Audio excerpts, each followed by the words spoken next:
pour le moment? Alors j'ai écrasé les feuilles de menthe dans un mortier.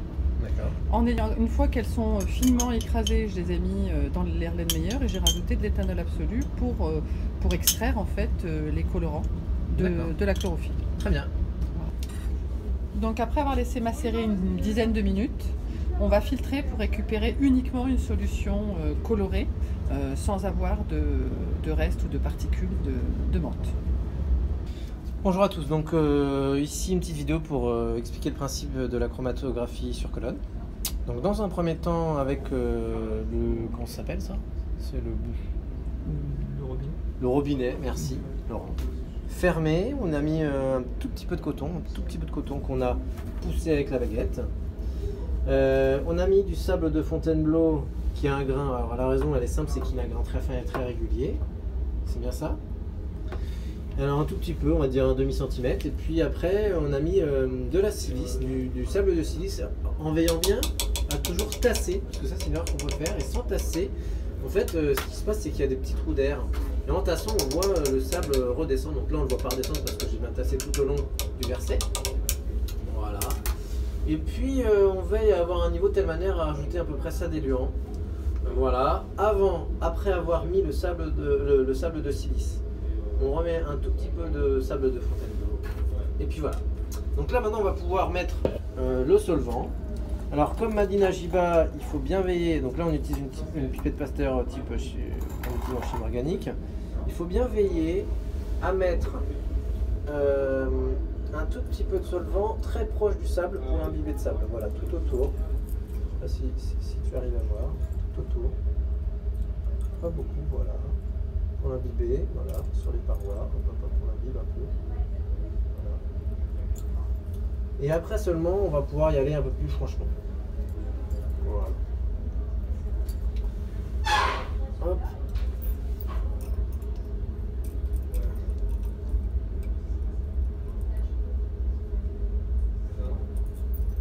Toujours sur les bords.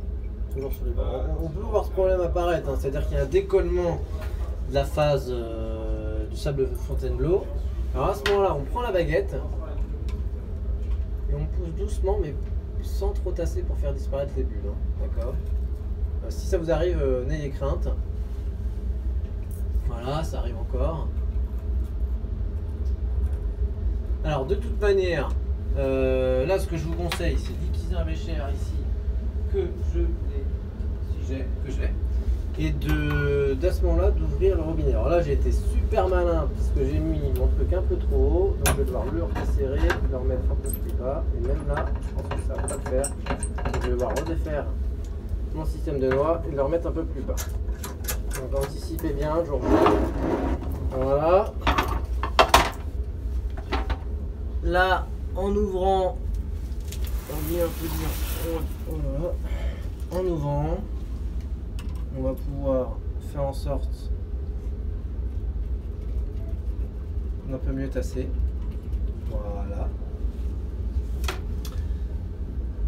On peut refermer et à ce moment-là, on va remettre de l'élan de telle manière à ce que, là, il faut bien veiller à ce que la colonne ne soit pas asséchée. Donc là, on met de l'élan de telle manière à attendre que l'élan, grosso modo, hydrate, on peut dire ça. Alors non, c'est pas de l'eau, donc c'est pas hydrate, mais en tout cas pénètre bien dans tout, imbibe, merci Laurent, imbibe bien sur tout le sable de silice. Donc c'est une expérience plutôt longue qui va durer une dizaine de minutes, alors longue, tout est relatif. Mais on n'hésite pas à remettre du solvant, c'est bien ça, là, je sais pas, hein. De l'éluant, pardon. Un mélange de solvant. Alors tu as utilisé quoi comme mélange? 60% éther de pétrole, 40% éthérité. Voilà. Bien sûr, j'ai ouvert le robinet. Et donc du coup, je vous donne rendez-vous tout à l'heure où on aura une phase un peu différente. Une fois que vous avez bien mis, du coup, l'éluant en haut qui est majoritaire, vous ouvrez le robinet de telle manière à le faire descendre. Et à partir du moment où il arrive au niveau du sable de Fontainebleau, là, vous fermez le robinet et vous commencez à déposer l'espèce du coup à séparer. Alors là, qu'est-ce que tu fais, Najiba? Je dépose la substance à séparer. Ouais. délicatement sur les parois au-dessus, Ouais. au niveau d'une surface de sable qui était à ras au niveau de l'éluant. D'accord. Et pourquoi Je vais tu en fais mettre ça? un peu plus pour permettre à ma substance de s'imprégner directement et pas en présence d'éluant. Et pareil, là, avant de rajouter de l'éluant, je vais attendre que toute ma substance soit passée dans la colonne. D'accord. Donc tu là, ouvres je le robinet, réouvre. là. Là, tu Voilà. ouvres le robinet parce que là, J'ouvre ça se le- voit pas sur la vidéo. Ouais, j'ouvre le robinet D'accord. maintenant, je vais attendre que ça vienne se mettre à ras. Et une fois que ce sera à ras au niveau du sable, je rajouterai l'éluant pour pas que l'éluant me solubilise ma phase à séparer. D'accord. J'attends qu'elle soit entièrement à l'intérieur. J'ai fermé le robinet quand je suis arrivée à ras. Je vais venir vérifier en rajoutant que quelques gouttes d'éluant que je ne suis pas colorée.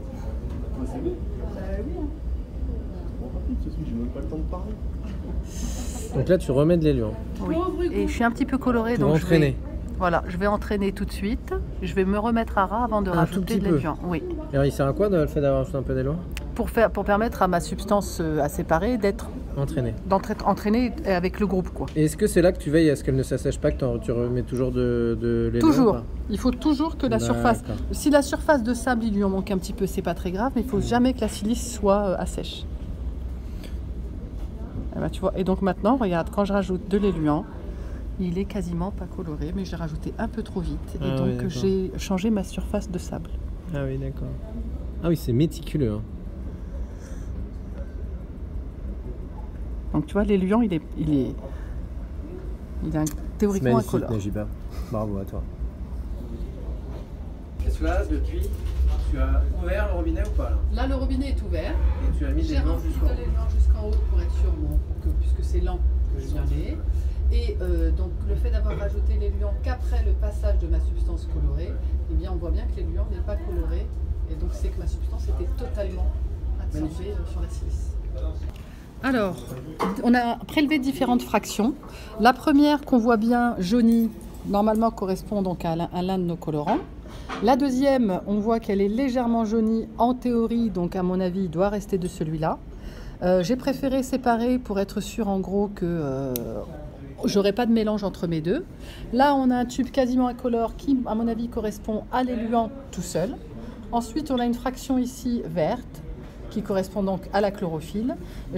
Pareil, j'ai décidé de séparer parce que le vert était légèrement différent pour voir si on allait réussir à séparer la chlorophylle A de la chlorophylle B, qui sont deux verts différents. Ok. Et là, ici, c'est vert ou c'est jaune ça? ça c'est vert. Ok. Et là, on récupère cette phase-là, Mhm. qui est donc à mon avis le Attends, dernier je vais colorant montrer jaune. bien. Voilà, dernier Là. colorant jaune. Dernier colorant jaune qu'on va récupérer dans D'accord. cette phase-là.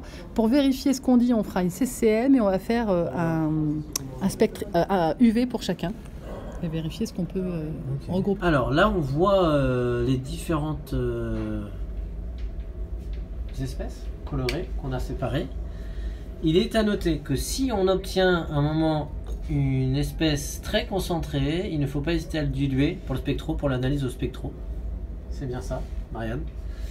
Déjà pour pouvoir avoir une absorbance inférieure à 2, parce que sinon on ne va pas s'en sortir. Et puis, puis de toute manière, pour pouvoir remplir la cuve, attention, on utilise des cuves en quartz. Parce que sinon le plastique est altéré, c'est ça, comme ça, par les solvants organiques.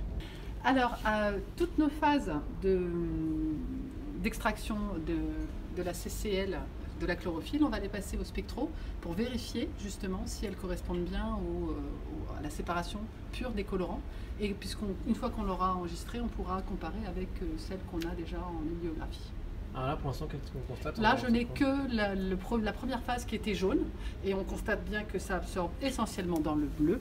Ah oui, Et donc, on observe qu'il n'y a pas de pic après, c'est sûr. Voilà, donc pas Bien. d'absorption ici, on absorbe dans le bleu, couleur complémentaire, le jaune.